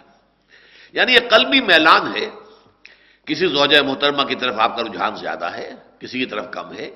اس کے بہت سے اسباب ہو سکتے ہیں، ٹھیک ہے، یعنی حسن و جمال بھی ہو سکتا ہے، اس میں بھی کوئی بات ایسی نہیں بری نہیں ہے۔ قرآن مجید میں سورہ احزاب میں فرمایا گیا وَلَوْ أَعْجَبَكَ حُسْنُهُنَّ، اب آپ کے لیے مزید نکاح کرنے کی اجازت نہیں ہے، خواہ کسی کا حسن آپ کو زیادہ ہی آپ کی نگاہوں میں کھپ جائے پھر بھی آپ کو اجازت نہیں ہے۔ تو قرآن مجید تو ان چیزوں کے بیان میں بھی کوئی جو ہے جھجک محسوس نہیں کرتا، ایک انسان کو لازماً جو ہے وہ میلان زیادہ ہو جائے گا اگر کوئی جو اہلیہ جو ہے وہ زیادہ خوبصورت ہے۔ پھر اس کے علاوہ یہ کہ قلبی میلان میں کسی کی ذہانت اور فطانت کے اعتبار سے ہو سکتا ہے، کسی کے اندر کوئی اور فن، کوئی اور ہنر ایسا ہے جس کی وجہ سے قلبی میلان ہو جائے، تو یہ مختلف اسباب ہو سکتے ہیں کہ جس کی وجہ سے قلبی میلان جو ہے ایک کی طرف زیادہ ہو ایک کی طرف کم ہو، اور اس کا انسان کو اختیار حاصل نہیں ہے۔ فیما تملک ولا املک، یہ اختیار تو تیرے ہاتھ میں ہے، میرا دل تو تیرے ہاتھ میں ہے نا، جیسا کہ حدیث میں آتا ہے کہ تمام انسانوں کے دل جو ہیں اللہ کی دو انگلیوں کے مابین ہیں، یصرف کیف یشاء، تمام انسانوں کے دل اللہ کی دو انگلیوں کے مابین ہے، جدھر چاہتا پھیر دیتا ہے۔ تو یہ دل جو ہے میرا وہ میرے اختیار میں نہیں ہے، وہ تیرے اختیار میں ہے، لہذا اس میں اگر کوئی اونچ نیچ ہو جائے، کوئی کمی بیشی ہو جائے تو پروردگار مجھے پکڑیو نہ، اس کے اوپر مجھے کوئی ملامت نہ کیجو۔ یہ ہے وہ چیز کہ جس کے بارے میں یوں سمجھ لیجئے کہ حضور کا معیاری طرز عمل، اب یہاں نوٹ کر لیجئے حضور کی شخصیت، حضور کا مقام، اور جس درجے آپ نے اس کا اہتمام کیا ہے، شاید کسی دوسرے شخص کے لیے قطعاً ناممکن ہو، اس لیے کہ میں وضاحت اس کی آگے کر دوں گا ابھی، کیونکہ اس کی وضاحت آئی ہے آیت نمبر 129 میں، اس مقام پر جس کو ہم نے دوبارہ 127ویں آیت پڑھی تھی، اب 129ویں آیت میں نکال لیجئے۔ وَلَن تَسْتَطِيعُوا أَن تَعْدِلُوا بَيْنَ النِّسَاءِ، اور تم ہرگز بھی استطاعت نہیں رکھتے کہ عدل کر سکو عورتوں کے مابین، وَلَوْ حَرَصْتُمْ، چاہے تم کتنی ہی خواہش رکھو، کتنی ہی تمہارے اندر حرص ہو، کتنی ہی تمہاری جو ہے وہ تمہارا ارادہ ہو، فَلَا تَمِيلُوا كُلَّ الْمَيْلِ، تو دیکھو پورا سارا کا سارا رجحان کسی ایک طرف نہ کر دو، فَتَذَرُوهَا كَالْمُعَلَّقَةِ، کہ دوسری بیوی جو ہے وہ معلق ہو کر رہ جائے، یعنی درمیان میں لٹکی ہوئی ہے، نہ شوہر والی ہے، شوہر کا کوئی ادھر اس کی طرف توجہ نہیں ہے، کوئی اس کی جانب جو ہے کوئی رجحان نہیں، کوئی میلان نہیں، کوئی گفتگو نہیں، کوئی بھی نہیں، تو اس حوالے سے وہ بیچاری نہ تو شوہر والی ہے اور نہ ہی وہ بے شوہر کے ہے کہ کہیں اور شادی کر سکے، آپ نے اپنے قید نکاح کے اندر تو رکھا ہوا ہے، اور جب تک کہ ایک عورت آپ کے قید نکاح میں ہے کسی اور سے شادی ممکن نہیں ہے، لیکن وہ معلق ہے، نہ وہ شادی شدوں میں شمار ہونے کے قابل ہے اور نہ ہی وہ بے شادی کے ہے کہ اس کو آزادی حاصل ہو کہ وہ کہیں اور نکاح کر سکے. تو یہ شکل جو ہے یہ جائز نہیں ہے. اب اس میں جو ہے ذرا نوٹ کر لیجئے کہ ایک تو میں نے نوٹ کرایا کہ حضور کا مقام و مرتبہ کتنا بلند ہے، اور اس میں تو یہ کہ آپ نے تو جناب طول کی چیزیں تھیں وہ تو پوری کی پوری جو کی تو برابر دی ہیں لوگ تمام ازواج مطہرات کو. لیکن یہاں جو کہا جا رہا ہے ولا تمیلوا کل المیل، ایسا نہ ہو کہ تم کلیتاً ایک کی طرف جھک جاؤ، فتذروها معلقۃ، کہ دوسری جو ہے معلق ہو کر رہ جائے. اب یہاں ظاہر بات ہے کہ ایک ہے کامل انصاف، کامل تساوی اور کامل انصاف، اور دوسری انتہا پر ہے معلق ہو جانا. اس کے درمیان تو بہت سے مراحل ہیں، بہت سے مدارج ہیں. توجہ ادھر بھی ہے لیکن کم ہے، ادھر بھی ہے زیادہ ہے. یہ نہیں ہے کہ اس سے کوئی تعلق ہی نہیں ہے، اس سے کوئی تعلق زنوشہ ہے ہی نہیں، لیکن اس سے یہ کہ کم ہو رہا ہے اور دوسری سے زیادہ ہو رہا ہے. اس کے پاس وقت زیادہ صرف ہو رہا ہے، دوسری کے پاس کم صرف ہو رہا ہے. یہ چیزیں بہت سی آئیں گی. اس کا یہ مطلب نہیں کہ وہ معلق ہو کر رہ گئی ہے یا وہ بے شوہر کی ہو گئی ہے، نہیں، وہ شوہر والی ہے، البتہ مساوات نہیں ہے، انصاف نہیں ہے، برابری نہیں ہے. تو قرآن مجید نے جو دو اصطلاحات استعمال کی کہ ایک تو وہ حضور کا وہ جو آپ کا طرز عمل اور آپ کا اسوہ مبارکہ ہے کہ جو گنتی کی چیزیں ہیں وہ کل کی کل برابر انصاف کے ساتھ ناپ تول کی چیزیں جو ہیں وہ دی جائیں، یہ ایک انتہا پر ہے. دوسری انتہا پر یہ ہے کہ ایک عورت کی طرف، ایک بیوی کی طرف اتنی توجہ ہو کہ دوسری بالکل معلق ہو کر رہ جائے کہ نہ وہ شوہر والی شمار ہو اور نہ وہ بے شوہر کے شمار ہو. ان دونوں کے درمیان بہت سے مدارج اور مراحل ہو سکتے ہیں، اور اس میں بہت سے ایسے فیکٹرز بھی آ سکتے ہیں کہ جو مثلاً حضور صلی اللہ علیہ وسلم کے بارے میں ایک فیکٹر موجود نہیں تھا. آپ کو معلوم ہے کہ حضور کو اولاد جو ہے اللہ نے صرف حضرت خدیجہ رضی اللہ تعالی عنہ سے دی، اور جب تک حضرت خدیجہ زندہ رہی حضور نے دوسری شادی کی نہیں، لہذا تعدد ازدواج کا مسئلہ پیدا ہی نہیں ہوا. وہاں تو ایک ہی زوجہ محترمہ تھی حضرت خدیجہ الکبریٰ رضی اللہ تعالی عنہ، لہذا وہاں کسی عدل کا، کسی اور توازن کا کوئی معاملہ پیدا نہیں ہوا. اور آپ نے جو بعد میں شادیاں کی ہیں ایک سے زائد 8 ازواج جو ہیں ایک وقت میں آپ کے نکاح میں رہی ہیں، تو ان میں یہ ہے کہ کسی کو بھی اولاد نہیں دی. نہ حضرت عائشہ کے ہاں اولاد ہے، نہ حضرت حفصہ کے ہیں، نہ ام سلمہ کے ہے، نہ زینب بنت جحش کے ہے، کسی کے نہ سودا کے ہے، نہ زما کے ہے، کسی کے ہاں بھی نہیں، رضی اللہ تعالی عنہن اجمعین. لیکن یہ کہ اب ظاہر بات ہے کہ اگر عام حالات لیے جائیں، ایک زوجہ وہ ہے جس کے بچے ہیں، ایک وہ ہے جس کے بچے نہیں ہیں، تو وقت کی مساوات کیسے ہوگی؟ ظاہر بات ہے بچوں کا حق بھی تو ہے کہ نہیں ہے. تو بچوں کا حق جو ہے وہ اس زوجہ کے حصے میں پڑنے میں پڑ جائے گا کہ جس کے پاس اولاد ہے، اور جس کے پاس اولاد نہیں ہے وہ اس اعتبار سے کم تر رہ جائے گی. یا فرض کیجئے کہ 2 ہیں، دونوں کے ہاں اولاد ہے، ایک کے ہاں کم ہے، دوسرے کے ہاں زیادہ ہے، تو زیادہ بچوں کا حق جو ہے وہ زیادہ وقت کا تقاضا کرے گا، زیادہ توجہ چاہے گا، زیادہ جو ہے اس کا وقت گزرے گا اس کے ساتھ، اور جو کم بچے جہاں پر ہیں اسی مناسبت سے اس کے اندر کمی آ جائے گی. تو یہ مختلف فیکٹرز ہیں کہ جن کی وجہ پر کمی بیشی ہو سکتی ہے. لیکن یہ نہ ہو کہ ایک عورت بالکل معلق کر کے بٹھا دی جائے، اس کی کوئی حیثیت ہی نہ رہے، اس کا کوئی مستقبل نہ رہے، وہ گویا کہ نہ تو شادی شدوں میں شمار ہو سکے اور نہ بے شادی شدہ کے. یہ چیز جو ہے یہ دین کے اندر بہت بڑا گناہ ہے، بہت بڑا گناہ ہے، بہت بڑا گناہ ہے. لیکن اس سے آگے چلیے، ایک تیسری شکل ہو سکتی ہے. 128ویں آیت میں پڑھیے، وَإِنِ امْرَأَةٌ خَافَتْ مِنْ بَعْلِهَا نُشُوزًا، اور اگر کوئی خاتون اپنے شوہر کی طرف سے یہ اندیشہ رکھے کہ وہ اس کی طرف سے عدم توجہی کر رہا ہے، اس کے حقوق ادا نہیں کر رہا، اس کے ساتھ جو ہے حسن معاشرت کا معاملہ نہیں کر رہا، اور اعراضاً، یا اب اس نے پہلوتی ہی کر لی ہے، نگاہ بالکل ہٹا لی ہے، توجہ ہٹا لی ہے، اعراض کیا ہے، فلا جناح علیہما ان یصلحا بینہما صلحا، تو ان دونوں کے مابین کوئی حرج نہیں ہے کہ وہ آپس میں صلح کر لیں. اس سے کیا مراد ہے؟ یعنی ایک شخص جو ہے اس کی 2 بیویاں ہیں، ایک بیوی کی طرف رجحان زیادہ ہے اور دوسری کی طرف کم ہے، میلان نہیں رہا ہے. اب بیوی کا یہ اختیار ہے یا تو وہ تقاضا کرے کہ میرے ساتھ پوری برابری کرو، اور یہ شوہر جو ہے اس کے تقاضے کو پورا کرے، لیکن شوہر کو ایک دوسرا اختیار بھی حاصل ہے، وہ چاہے تو اسے طلاق دے سکتا ہے۔ لیکن اگر وہ عورت یہ چاہے کہ نہیں میں طلاق تو نہیں چاہتی اور وہ صلح کر لے، میں اپنے حقوق میں کمی برداشت کرنے کو تیار ہوں۔ یہ حضرت سودا کے ساتھ معاملہ ہوا تھا۔ حضرت سودا کو یہ اندازہ ہوا، اور یہ تفسیر ابن کثیر کے اندر درج ہے کہ حضور کی توجہ نہیں ہے، چونکہ بوڑھی ہو گئی تھی تو حضور کی توجہ نہیں ہے، اور انہیں اندیشہ یہ ہوا کہ حضور کہیں مجھے طلاق نہ دے دیں، تو انہوں نے پھر حضور سے خود یہ آفر کی کہ میں اپنے جملہ مطالبات، جملہ حقوق سے آپ کو بری کرتی ہوں، مجھے آپ طلاق نہ دیں، مجھے رکھیں اپنی بیویوں میں، میں چاہتی ہوں کہ آخرت میں اٹھوں تو آپ کی ازواج کے ساتھ ہی اٹھوں۔ یہ سعادت میرے لیے اس سے بہت بڑی ہے کہ میں دنیا میں کسی بھی اپنے حق کا مطالبہ آپ سے کروں۔ چنانچہ انہوں نے اپنی باری بھی حضرت عائشہ کو دے دی۔ اچھا، انہیں یہ اندازہ بھی تھا کہ حضرت عائشہ کی طرف حضور کا میلان زیادہ ہے، طبیعت کا رجحان ہے، لیکن اس سے پہلے آپ نے کبھی یہ نہیں کیا کہ حضرت عائشہ کے لیے ہفتے میں 2 دن رکھ لیے ہوں، یا یہ کہ ان کی باری جو ہے جلدی جلدی آ جاتی، ختم نہیں، وہ تو پورا اپنے تمام قلبی میلان کے باوجود وہ ساری بات میں باقی جو ہے وہ گنتی پوری ہو رہی تھی۔ حساب کتاب کی چیزوں کے اندر تو بالکل تساوی ہے، مساوات ہے، لیکن یہ ہے کہ حضرت سودا نے چونکہ اندازہ کر لیا تھا، لہذا اپنی باری حضرت عائشہ صدیقہ رضی اللہ تعالیٰ عنہ کو دے دی۔ تو یہ صلح جو ہے، یہ صلح کر لینا، یہ گویا کہ عورت کا حق ہے، اختیار ہے اسے، وہ چاہے تو صلح کر لے۔ اگر وہ یہ کہے کہ مجھے بہرحال علیحدہ نہ کرو، مجھے طلاق مت دو، تو وہ صلح کر لیں۔ ان یصلح بینہما صلحا، اور یہ بینہما سے یہ بات نکالی گئی ہے کہ یہ آپس ہی میں طے کرنے والی بات ہے، یہ کسی عدالت کے ذریعے سے، کسی تھرڈ ایجنسی کے ذریعے سے، کسی چوپال کے ذریعے سے، کسی پنچایت کے ذریعے سے کرنے والی بات نہیں ہے۔ یہ تو ظاہر بات ہے کہ شوہر بیوی کے معاملات جو ہیں وہ ایک دوسرے سے خوب واقف ہیں،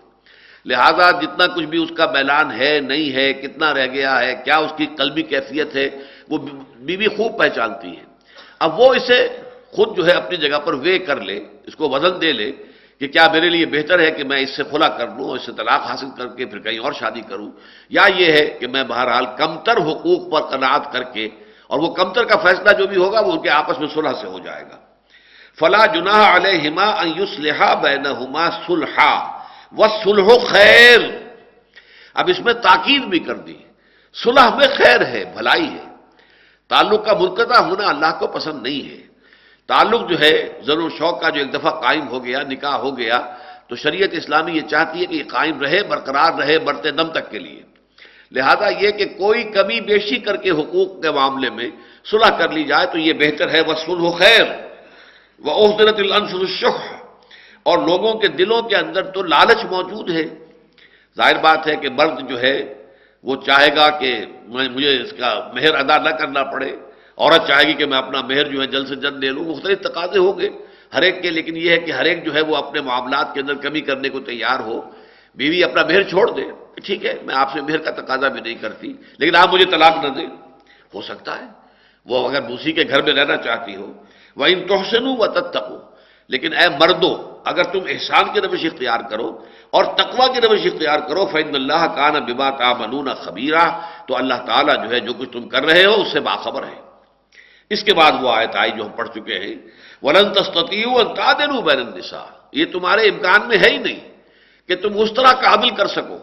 یعنی قلبی میلان کا معاملہ تمہارے اختیار میں ہے ہی نہیں، وہ عدل تو ہو سکتا ہی نہیں عورتوں کے مابین۔ وَلَوْ حَرَصْتُمْ، خواہ تم اس کے کتنے ہی خواہش مند ہو، کتنی ہی تمہاری تمنا اور آرزو ہو، فَلَا تَمِيلُوا كُلَّ الْمَيْلِ فَتَذَرُوهَا كَالْمُعَلَّقَةِ، اور یہ کہ تم اس کو اس طرح بنا دو کہ ایک طرف پورا رجحان ہو جائے، پورا جھکاؤ ایک بیوی کی طرف اور دوسری بیوی معلق ہو کر رہ جائے۔ وَإِن تُصْلِحُوا وَتَتَّقُوا، اگر تم اصلاح کر لو اور تقوی کی روش اختیار کرو، فَإِنَّ اللَّهَ كَانَ غَفُورًا رَحِيمًا، تو اللہ تعالیٰ تو غفور اور رحیم ہے ہی۔ اس کی اب آخری شکل یہ رہ جاتی ہے، یہاں بھی میں آپ کو بتا دوں کہ ایک عجیب توجیہ کی گئی ہے، یعنی قرآن مجید میں جب آیت نمبر 3 میں فرمایا گیا کہ اگر تمہیں اندیشہ ہو کہ تم انصاف نہیں کر سکو گے تو پھر فواحدہ، وَإِنْ خِفْتُمْ أَلَّا تَعْدِلُوا فَوَاحِدَةً، تمہیں ایک سے زیادہ یعنی 4 کی حد تک شادیاں کرنے کی اجازت ہے، لیکن اگر تمہیں اندیشہ ہو کہ عدل نہیں کر سکو گے تو ایک پر جو ہے قناعت کرو۔ اور یہاں فرما دیا گیا وَلَن تَسْتَطِيعُوا أَن تَعْدِلُوا بَيْنَ النِّسَاءِ، وَلَوْ حَرَصْتُمْ، چاہے تم کتنا ہی چاہو تم عورتوں کے مابین انصاف کر ہی نہیں سکتے، اس کا کیا مطلب ہوا؟ ایک سے زیادہ شادی نہیں کر سکتے. یہ نتیجہ نکالا ہے جدید ذہن نے، جدید مفکرین نے، جدید جو حدیث اور سیرت سے جو اپنے آپ کو بالکل ہی سمجھتے ہیں مستغنی، اور قرآن مجید کی جو ہے وہ جس طرح چاہیں جو ہے تفسیر کرنے لگے، حضور صلی اللہ علیہ وسلم کے فرمودات اور آپ کے تعامل اور صحابہ کے تعامل کو بالکل نظر انداز کرتے ہوئے یہ انہوں نے نتیجہ نکالا. حالانکہ یہاں اس کے بعد فرمایا جا رہا ہے کہ ایسا نہیں ہونا چاہیے کہ فَتَبِيلُوا كُلَّ الْمَيْلِ فَتَذَرُوهَا كَالْمُعَلَّقَةِ. دو کا ہونا تو یہ ثابت ہو رہا ہے کہ ایک کی طرف اتنا رجحان ہو جائے کہ دوسری بالکل معلق ہو کر رہ جائے. تو دو کا ثبوت اسی آیت سے ہو رہا ہے جس آیت کے اندر یہ کہا گیا ہے کہ تم انصاف نہیں کر سکتے. چنانچہ مفسرین نے اس انصاف کو لیا قلبی میلان والا انصاف. یہ تمہارے اختیار میں نہیں ہے. جیسا کہ میں نے حدیث آپ کو سنا دی حضور کی کہ پروردگار اللہم ھذا قسمی فیما املکو، یہ میں نے تقسیم جو ہے برابری کی کر دی ہے ان تمام چیزوں میں کہ جو میرے اختیار میں ہے. لیکن فلا تلمنی، مجھے ملامت نہ کی جو قیامت کے دن فیما تملکو ولا املکو، اس معاملے میں کہ جس کا اختیار تیرے ہاتھ میں میرے ہاتھ میں ہے ہی نہیں. دل کا معاملہ تیرے ہاتھ میں ہے میرے ہاتھ میں نہیں ہے، لہذا اس کے اوپر مجھ پر گرفت نہیں ہونی چاہیے. تو یہی بات یہاں سمجھ لیجئے کہ یہ وہ احمقانہ طرز انداز ہے قرآن مجید سے استدلال کرنے کا کہ مارو گھٹنا پھوٹے آنکھ، بات کچھ کہی جا رہی ہو اور بات جو ہے یہاں پہ سامنے کچھ بھی اور لے آیا جائے. ذالک ادنیٰ اللہ تعولوا، یہ اس سے قریب تر ہے کہ تم بالکل ایک طرف نہ جھک جاؤ. اب اس میں ایک چوتھی بات بھی سمجھ لیجئے. فرض کیجئے کہ ایک عورت جو ہے راضی نہیں ہے کہ میں تو کمتر حقوق پر راضی نہیں ہوں. ایک بیوی راضی ہو گئی، ٹھیک ہے، آپ ہفتے میں 4 دن وہاں جائیں، مجھے 2 دن دے دیں، 3 دن دے دیں، کوئی بات نہیں. یا مجھے آپ 5 دن ادھر دے دیں، مجھے 2 دن دے دیں. یا ہفتے میں مجھے 1 دن دے دیں. یا جیسے حضرت سودا کا معاملہ تھا کہ میرے پاس آپ بالکل نہ آئے، وقت نہ گزاریں، لیکن مجھے اپنی زوجیت میں رکھیے. اگر یہ تو کرنا ہے تو موجود ہے، اس کا اختیار ہے. حقوق جو عورت کے ہیں ان کا اختیار عورت کو حاصل ہے، وہ جو چاہے اس میں سے سبمٹ کر دے، اس میں سے جو کمی چاہے کر دے. لیکن فرض کیجئے کہ نہیں کرنا چاہتی اور مزاج بھی نہیں مل رہے، اور شوہر کو بھی اندیشہ یہ ہے کہ میرا اب اس کے اندر سرے سے کوئی میلان ہے ہی نہیں، یہ معلقہ ہو کر رہ جائے گی، اور وہ طلاق دے دیتا ہے. تو یہ طلاق جو ہے، یا عورت خود کہتی ہے اچھا پھر مجھے آپ فارغ کر دیجیے. یہ طلاق بھی یہ واحد مقام ہے قرآن مجید کا کہ جہاں طلاق کو انکریج کیا گیا ہے. چنانچہ فرمایا گیا وَإِن يَتَفَرَّقَا، اگر وہ دونوں علیحدہ ہو جائیں، یغنِ اللہ کلا من سعتہ، تو اللہ تعالیٰ غنی کر دے گا ان دونوں کو اپنی وسعت سے. اللہ تعالیٰ جو ہے ہو سکتا ہے کہ اس لڑکی کا، اس عورت کا بھی نکاح جو ہے کسی بہتر شخص سے ہو جائے جس سے مزاج کی موافقت بھی زیادہ ہو جائے اور اس کی زندگی بھی بہتر ہو جائے، اور اس شوہر کو بھی اللہ تعالیٰ اس سے بہتر کوئی بیوی دے دے. تو اگر تفرقہ ہو جائے تو کوئی حرج نہیں ہے. چنانچہ اگرچہ یہ کہا گیا ہے کہ ان ابغض الحلال عند اللہ طلاق، جو چیزیں حلال ہیں شریعت اسلامی کے روح سے، اس میں سب سے زیادہ مبغوض، ناپسندیدہ چیز جو ہے، مکروہ چیز جو ہے اللہ کے نزدیک وہ طلاق ہے. پسندیدہ یہی ہے کہ نکاح کا بندھن بنا رہے. لیکن اس میں چونکہ یہ سارے انسانی معاملات میں بالفعل یہ صورتیں پیدا ہوتی ہیں. ایک بیوی کی طرف طبیعت کا رجحان نہیں رہا ہے، انسان کے اختیار میں نہیں ہے یہ چیزیں. اس کے اوپر یہ ہے کہ زبردستی کچھ کرے گا اپنے اوپر تو اس میں ہو سکتا ہے کہ خود کوئی نفسیاتی بیمار بن جائے. لہذا اس حوالے سے ضروری ہے کہ کوئی نہ کوئی آؤٹ لیٹ اس کے لیے رکھا جائے، کوئی نہ کوئی جو ہے نکلنے کا راستہ جو ہے فراہم کر دیا جائے. تو اس میں پہلا راستہ فراہم کیا گیا فالصلح خیر. اگر ایک عورت جو ہے وہ خود اپنے حقوق سے جزون یا کلیتاً دستبرداری اختیار کر لے اور کہے کہ مجھے اپنے گھر میں ضرور رکھیے تو ٹھیک ہے، اس کو اختیار ہے. اس سے اب یہ نہیں کہیں گے کہ یہ شوہر ظلم کر رہا ہے کہ اس نے یہ جو ہے یہ بات کیوں مانی اپنی بیوی کی. بیوی تو مجبوراً کہہ رہی تھی، ٹھیک ہے مجبوراً کہہ رہی ہو یا یہ کہ اپنے طیب خاطر سے کہہ رہی ہو، قانون کے اندر معاملہ یہی ہوگا کہ وہ کہہ کیا رہی ہے. وہ کہہ یہ رہی ہے کہ مجھے اپنے گھر میں رکھو، طلاق مت دو، لیکن یہ ہے کہ میں تم سے اپنے مطالبات کا تقاضا نہیں کرتی یا میں اپنے حقوق جو ہے ان میں کمی کرنے کو تیار ہوں. اگر یہ نہیں، اور پھر یہ کہ تفرقہ، پھر علیحدگی ہے. وَإِن يَتَفَرَّقَا یغنِ اللہ کلا من سعتہ، تو اللہ تعالیٰ غنی کر دے گا ان دونوں کو اپنی وسعت سے. یہاں پہ ایک گویا کہ بہت ہی انڈائریکٹ انداز میں، بڑے سٹل انداز میں ترغیب دلائی جا رہی ہے کہ اگر مزاج نہیں مل رہے ہیں اور طبیعت ایسی ہو گئی، اس لیے کہ اس میں فتنے میں پڑنے کا بھی امکان ہے ایک عورت فرض چیز کہہ دیتی ہے. حضرت سودا کا معاملہ تو خیر اور تھا، ام المومنین تھی رضی اللہ تعالی عنہا، پھر عمر ان کی بہت ہو گئی تھی، اس اعتبار سے ان کا معاملہ اور تھا. لیکن فرض کیجئے کہ دوسری بیوی جو ہے جس کی طرف اب میلان نہیں رہا ایک انسان کا، وہ بھی ابھی جوان ہے، یا یہ کہ بہرحال جوان نہ ہو تو ابھی عمر کی اس سٹیج میں ہے کہ جس میں کہ ابھی اس کی سیکشول لائف جو ہے اس کی کنٹینیوٹی ہے، ابھی چل رہی ہے، تو اس میں ہو سکتا ہے کہ وہ کسی فتنے میں مبتلا ہو جائے پھر، اور اس شوہر کی عدم توجہی کی وجہ سے وہ کہیں زنا کی طرف کہیں جو ہے راغب نہ ہو جائے، معاذ اللہ ثم معاذ اللہ. تو اس سے بہتر ہے کہ تفرقہ ہو جائے، علیحدہ ہو جائے.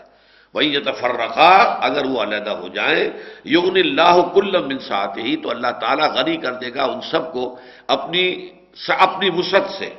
وکان اللہ واسع حکیمہ، اللہ تعالیٰ وسیع ہے، بہت وسعت والا ہے، اس کے خزانوں میں کوئی کمی نہیں ہے، اور حکیم ہے، کمال حکمت والا ہے. چند نکات اس میں ابھی رہ گئے ہیں. جو آیت نمبر 3 ہم نے پڑھی ہے، یتیم لڑکی سے شادی نہ کرو، بلکہ یہ کہ اور عورتیں جو تمہارے لیے ہیں تو ان میں سے 2-2 3-3 4-4 کی حد تک شادی کر سکتے ہو.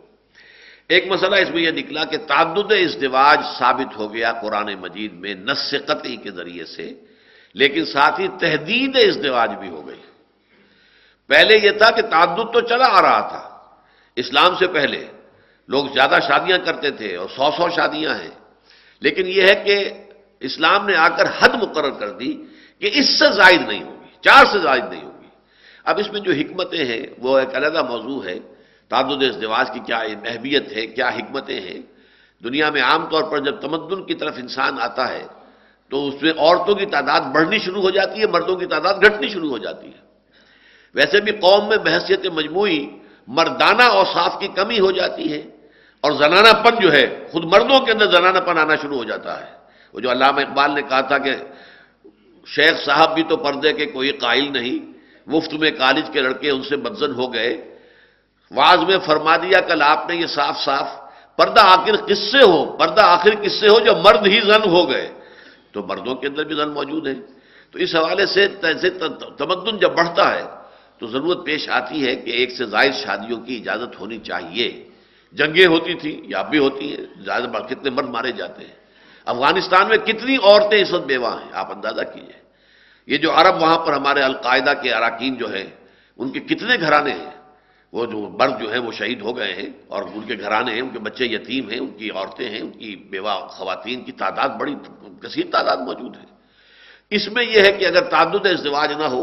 تو بہت سی جو ہیں عورتیں وہ بغیر شوہر کے رہ جائیں گی، اور پھر اس میں فتنے میں مبتلا ہونے کا اندیشہ ہے. پھر ہو سکتا ہے کہ وہ کوئی بدکاری کی طرف راغب ہو جائیں، ان کا سہارا بھی کوئی نہیں ہوگا، کیا کریں گی.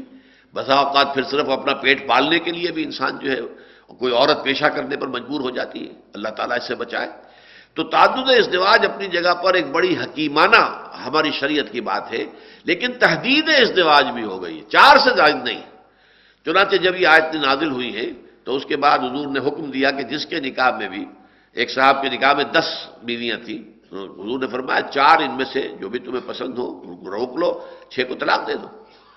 جب بھی جس کا بھی معاملہ ہوا یہی ہوا کہ 4 سے زیادہ نہیں. تو نمبر 1 تو اس آیت سے ثابت ہوا تعدد ازدواج،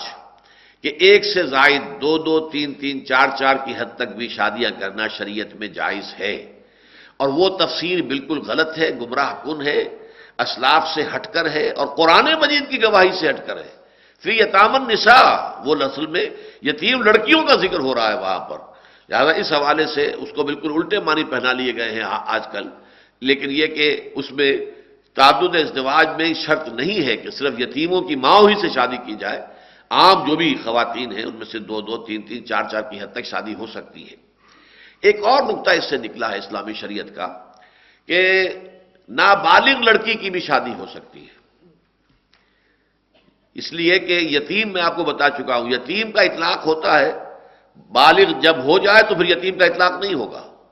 جب بلوغ سے نیچے نیچے عمر ہے، چاہے لڑکا ہو چاہے لڑکی ہو، لڑکی بالغ ہو گئی اب یتیم نہیں کہلائے گی، وہ لڑکا بالغ ہو گیا وہ یتیم نہیں کہلائے گا. تو فی یتام النساء،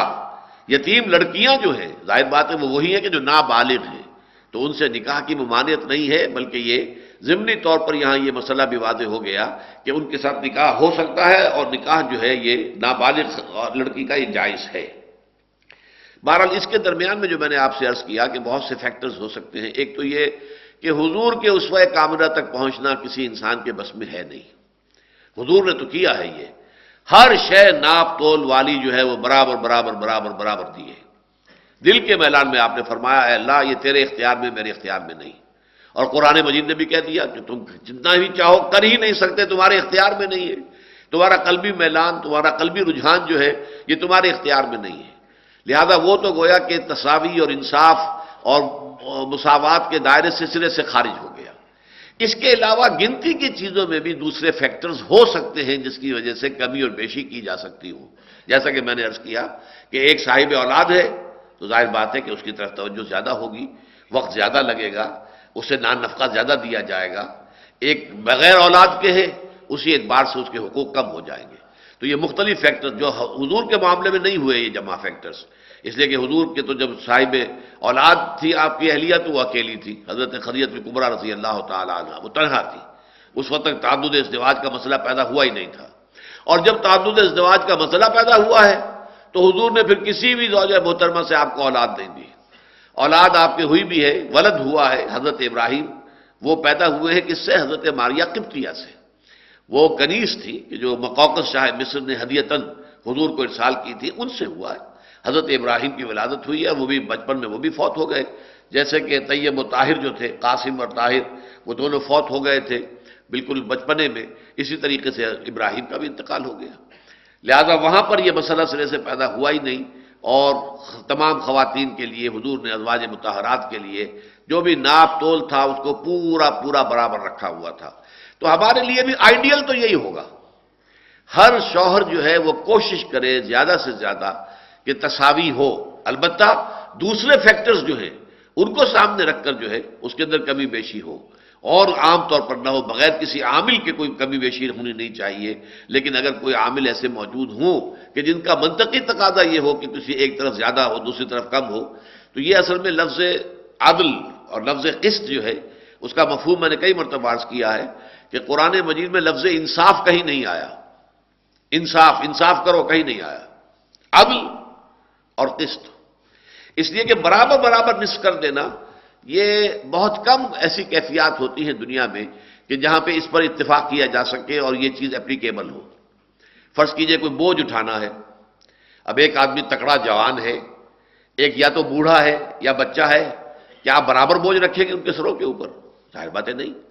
یہ عدل کے تقاضے کے خلاف ہو جائے گا. توازن یہ ہوگا کہ جو زیادہ تکڑا جوان ہے، تنو مند ہے، صحت مند ہے، وہ زیادہ بوجھ اٹھائے. جو بچہ ہے، کمزور ہے، لاغر ہے یا بوڑھا ہے وہ کم اٹھائے. بلکہ یہ بھی ہو سکتا ہے کہ بالکل نہ اٹھائے، اس کو بالکل بری کر دیا جائے اس سے. تو جس طریقے سے ترازو کا معاملہ ہے کہ ترازو میں یہ مٹھی ہے اور اس کے ادھر بھی بازو ہے ادھر بھی بازو، ایک آرم یہ ہے ایک آرم یہ ہے. اگر یہ آرم ان ایکول ہے، اگر تو یہ برابر ہے، 1 فٹ یہ ہے 1 فٹ یہ ہے، تو ادھر جو وزن آپ رکھیں گے اس کے بالکل برابر وزن دوسرے پلڑے میں رکھیں گے تو ترازو سیدھی رہے گی، ڈنڈی سیدھی رہے گی.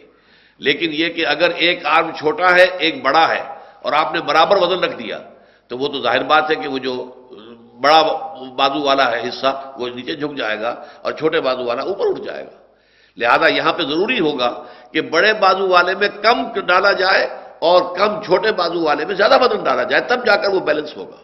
تو قسط اور عدل کے اندر توازن کا معاملہ آتا ہے ان الفاظ کے اندر، جبکہ انصاف جو ہے وہ نصف سے بنا ہے، برابر برابر 2 حصوں میں تقسیم کر دینا. اور یہ قرآن مجید کے اندر بڑی حکمت پر مبنی ہے یہ بات کہ انصاف کا لفظ قرآن مجید میں کہیں آیا ہی نہیں ہے. جو لفظ آیا ہے وہ عدل اور قسط ہے. تو یہاں پر بھی ہم نے دیکھا کہ قسط کا لفظ بار بار آیا ہے، اور قسط سے قسطاس بنا ہے، ترازو کی ڈنڈی. وزنوا بالقسطاس المستقیم، ترازو کی سیدھی ڈنڈی کے ساتھ وزن کیا کرو، یہ سورہ بنی اسرائیل میں آیت آئی ہے. تو اس حوالے سے عورتوں کے مابین بھی ایک توازن اور اعتدال کی ضرورت ہے. لیکن یہ کہ ہر حالت میں یہ لازم نہیں ہے کہ بالکل ان کے حقوق برابر کر دیے جائیں. اس میں اگر کوئی خاص عوامل موجود ہیں تب تو اس کا امکان ہے ہی کہ کبھی بیشی ہو. باقی یہ کہ جہاں تک قلبی رجحان کا تعلق ہے وہ انسان کے اختیار میں نہیں ہے، اس پر اللہ تعالیٰ کی طرف سے پوچھ گچھ نہیں ہوگی. بارک اللہ لی و لکم فی القرآن العظیم و نفعنی و ایاکم بالآیات والذکر الحکیم.